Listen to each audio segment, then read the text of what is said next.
V današnjih vesteh Mao Tse-tung se srečal z ameriškim predsednikom Nixonom.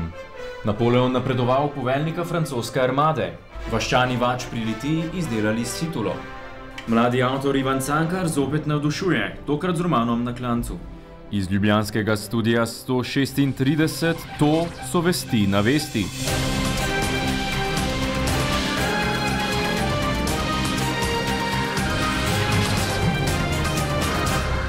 Predsedniška kampanja se bliža vrhuncu. Ministrstvo za zunanje zadeve je sporočilo, da je bil Danilo Türk leta 1991 v OZN predstavnik Jugoslavije. Türk je ob tem povedal, da je razočaran nad vpletanjem zunanjega ministrstva v kampanjo. Zoran Thaler, takratni namestnik zunanjega ministra, pa je pojasnil, da so bili vsi predstavniki Slovenije do priznanja formalno predstavniki Jugoslavije. O tem bo gotovo govora tudi na današnjem srečanju kandidatov na Zboru za republiko, ki je sklenil, da ne bo izrecno podprl nobenega. Peter Jambrek pa je kljub temu napovedal presenečenja, ki najbrž ne bodo po godu enemu izmed kandidatov. Sem obnašal tako kot natakar v dobri restauraciji, ko prinese pred gosta tiste krožnik pokrit s tistim pokrovom, jutri ga bi rado odkrit. Gotovo, da bom karkoli zanimivega vedel povedati in moji kolegi vedeli povedati o teh osamosvojitvenih časih. Tudi to domnevam, da bo tema. Na vprašanje, ali bodo oba kandidata obravnavali enakopravno, je Jambrek odgovoril, da so se o tem dogovorili. Potem pa je dodal. To pa ni nobeno zagotovilo, da se bo to res zgodilo. To je naša zaveza med nami kot kolegijem in zaveza vsakega od nas sebi. Ali bomo pa to uspeli izvesti tako, kot smo se soglasno dogovorili, je pa stvar vaše presoje. Zbor je hkrati sporočil, da so oblikovali 7-članski svet, ki bo deloval kot njegovo predsedstvo. V njem so Peter Jambrek, Tomaž Zalaznik, Janko Kos, Tone Jerovšek, Niko Grafenauer, Saša Markovič in Matej Makarovič. Odločili pa so se tudi, da bodo ustanovili zborov inštitut, ki naj bi skrbel za finančna vprašanja. Direktor Nove revije Tomaž Zalaznik je ob tem pojasnil zaplet z nakupom letalske karte za Dimitrija Rupla, ki je na zbor pred volitvami leta 2004 priletel iz Londona. Ni bilo vprašanje bremena, tukaj je bilo vprašanje nečesa drugega, da je ta prevoznik, da tako rečem, šel v stečaj, da smo ga mi pozivali in se ni odzival, ker je vsa pošta, ni bilo ne telefonske številke, ne pošta, ni dobivala nobenega odgovora. In tako sem jaz, kot sem rekel, šele lansko leto lahko dokončno, ko se je stečajni upravitelj javil, stopil z njim v stik. Kljub temu, da kandidat LDS Mitja Gaspari Danila Türka ni podprl, se je svet LDS soglasno odločil, da ga podpre. Člani glede tega niso imeli nobenih pomislekov. Poslanec Tone Anderlič pa je o njihovi odločitvi pred glasovanjem povedal tole.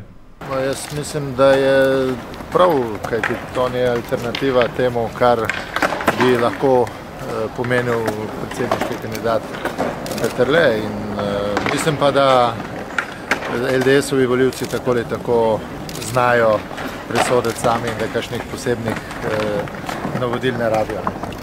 Janez Janša je volil predčasno, ker odhaja na uradni obisk na Kitajsko.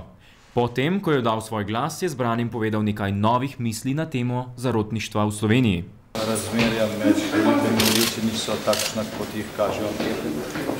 Ankete so pred prvim krogom napovedovale, da bo Lojze Peterle zanesljivo zmagal, zdaj pa naenkrat napoveduje, da bo zanesljivo izgubil. To je seveda nekaj, kar hoče sporočiti volivcem, da se ne splača niti priti na volišče. To je pač posebna manipulacija slovenskega prostora, ki pa se ne dogaja prvič. Partnerica predsednika vlade Urška Bačovnik, ki se svojim fantom prav tako odpravlja na Kitajsko, je napisala uvodnik za predvolilni časopis Lojzeta Peterleta. Obiskala pa je tudi Železnike, kjer je v imenu dobrodelne ustanove Vrtnica, katere ustanovitelj je Slovenska demokratska stranka, podarila 19 000 evrov. Jaz sem bila pri vas nekaj dni po tej ujmi in sem lahko se na lastne oči pripričala, v živo je bila stvar veliko bolj grozna za videti kot po kameri. No, tudi Tudi moj kraj je bil poplavljen, tako da zdaj nisem mogla domov iz vseh strani, k sreči se ljudem ni nič zgodilo, nič nam ni odneslo. In sem vesela, da se ljudje pa tudi še vedno po vsem tem času odzovejo in se spomnejo na vas in da so v okviru vrtnice darovali. Za novinarje Bačovnikova žal ni bila dosegljiva, saj so jo pred vprašanji pravočasno obvarovale telesne stražarke. Številka trenutno ni dosegljiva. Prosim, pokličite kasneje. Seveda samo eno vprašanje ne moremo iz svoje kože. Lahko samo poveste, zakaj ste danes tukaj, no?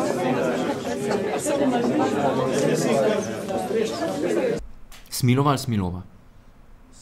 Smilova. Dr. Jurij Toplak in dr. Daniela Smilova, izberi pravo, sta predstavila svojo knjigo Financiranje politike in korupcija v vzhodni Evropi. Predstavitve so se udeležili tudi nekateri zanimivi znani obrazi, med njimi poslanci SDS in Drago Kos. Kos je med drugim spregovoril o solidarnosti političnih strank in o tem, kaj bi morala Slovenija za preprečevanje korupcije na tem področju še storiti. Prav, predvsem v javnih medijih. Spomnim se boste, da smo imeli mi v preteklosti par škandalov, ki so bili izraziti primeri nezakonitega financiranja političnih strank, pa se je potem burja hitro polegla, hitreje, ko se je dvignila, kar pomeni, da so tudi naše politične stranke zelo enotne v tem, da ne napadati drugih, ker se nam lahko to zgodi tudi nam. Dejstvo je, da na tem področju Slovenija morala še kar delati. Tako na področju spremembe zakonodaje, kot tudi na področju usposabljanja institucij, ki se ukvarjajo s tem, kot tudi konec koncev na področju sankcioniranja nepravilnosti na tem področju. Svoje pa je dodal tudi SDS Franc, poslanec. Zelo zanimivo, odlično, torej prvo takšno strokovno delo in seveda upamo, da bo tudi v parlamentu še kaj zdrave pameti. Je pa po drugi strani pa seveda tudi neumnost, da je potrebno, tako povedal, tudi oceniti tistih 5 litrov vina ali spečeno potico doma v krušni peči in reči, to je tudi del tega. Mnogi se sprašujejo, ali bodo Lukšičevi študenti tudi v drugem krogu nadzorovali ravnanje cerkva na Slovenskem. Komentar dneva Matej Ficko. V senci predsedniške tekme se odvije še ena. Na dan je namreč prišlo, da je profesor Lukšič študentom FDV dal nalogo, da naj spremljajo verske obrede in poročajo o morebitnih političnih aktivnostih pri leteh. Kot študenta te fakultete se mi zdi zanimivo, da je to prišlo na dan šele zdaj, čeprav je Lukšič to nalogo dajal že prejšnje leto. Čudi pa me predvsem peticija mojega sovaščana, ki se izpostavlja za študente druge fakultete. Profesor Lukšič je dal korektna navodila naloge. Vprašanje pa je, če bi prišlo do tolikšnega dvigovanja prahu, če bi nalogo dal kateri drug izmed profesorjev. Lukšič, ki je tudi podpredsednik SD-ja, bi vsekakor lahko iz nekaterih higieničnih razlogov se izognil izvajanju te naloge, za katero pa ima sicer kot fakultetni profesor povsem legalno pravico. Ampak presekajte vi človeka na pol, če lahko. Sam profesorju zamerim le eno. Študentom bi lahko dal na voljo večje število možnosti za izvedbo naloge. Polje političnega je zelo široko.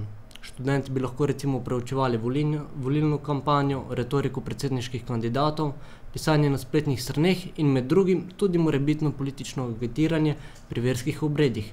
Skratka, več izbir, tako kot je to pri ostalih predmetih. No, naj kljub vsem burnim reakcijam, ki smo jim v zadnjem času priča, zaključim nekoliko bolj šaljivo. Pazite, kaj delate, FDV vas gleda. Slovenija, Slovenija, Slovenija, kulturac. Predstavile so se finalistke za letošnji izbor Lepa soseda 2007, ki jo že 10. leto organizira tednik Hopla. Letošnje tekmovalke so povprečju visoke 0,000171 km, stare 615 milijonov 373 tisoč 200 sekund in prihajajo večinoma iz Štajerske. Povedale pa so nam, kako naj bi izgledali lepi sosedje. Mora biti pa seksi.